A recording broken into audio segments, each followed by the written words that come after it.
Good morning. Today we pick up with our minor prophets discussions with the book of Nahum. We've already looked at Hosea, Joel, Obadiah, and Habakkuk, and we're now going to look at the minor prophet of Nahum. So before we go there, let me tell you a little bit about a man named Marcion. So Marcion was a second century guy.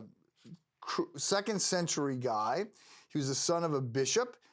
He's famous in his own right, but the bad news is he's famous in his own right for being a heretic.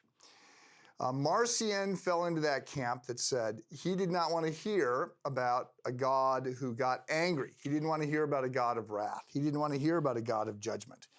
And so he wanted to take all those passages out of the Bible. And so what eventually happens is that Marcion says there's a God of the Old Testament, and he's mean and he's angry and he's small-minded and he's not who he needs to be.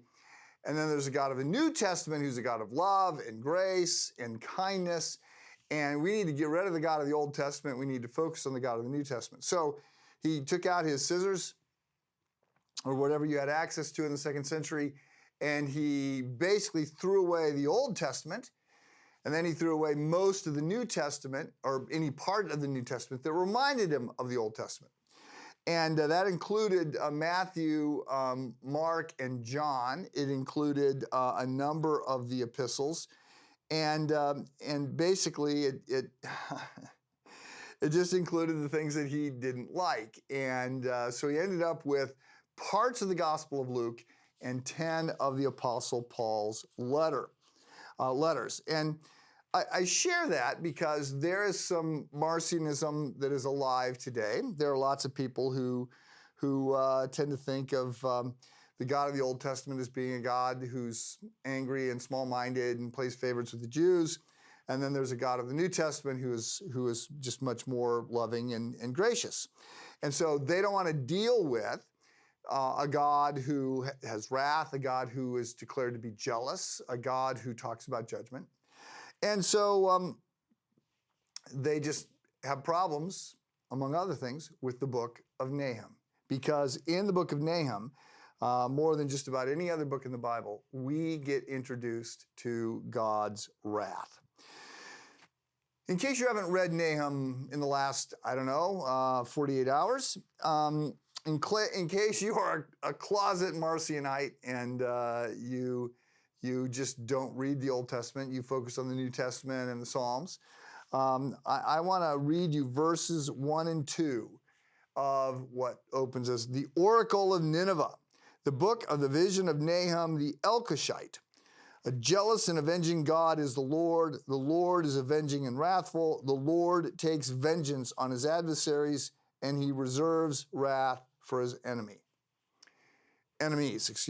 So Nahum sort of skips the pleasantries. He just goes, he's firing. He didn't get the HR coaching on how to give a performance review, which says, find something to affirm and then talk about a challenge area and then move to an affirmation again. He just comes out swinging and he delivers a very harsh rebuke. So it leaves us with two challenges. One, and that is we're going to have to understand what Nahum is teaching us.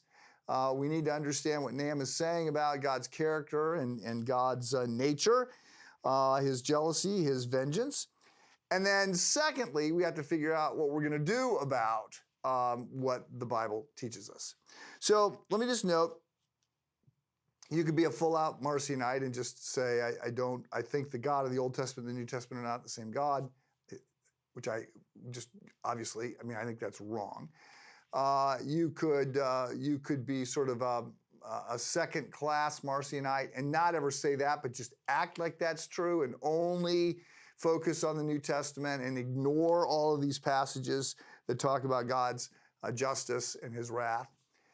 Or you could understand a very important point, and that is that it's the parts of the Bible that we don't like that often have the most to teach us, because it's here where we have some cultural blinders on and we don't understand what is really going on. So this week we are going to be looking at the question of God's judgment and wrath and anger, and we're going to be doing so from the book of Nahum. Have a good day.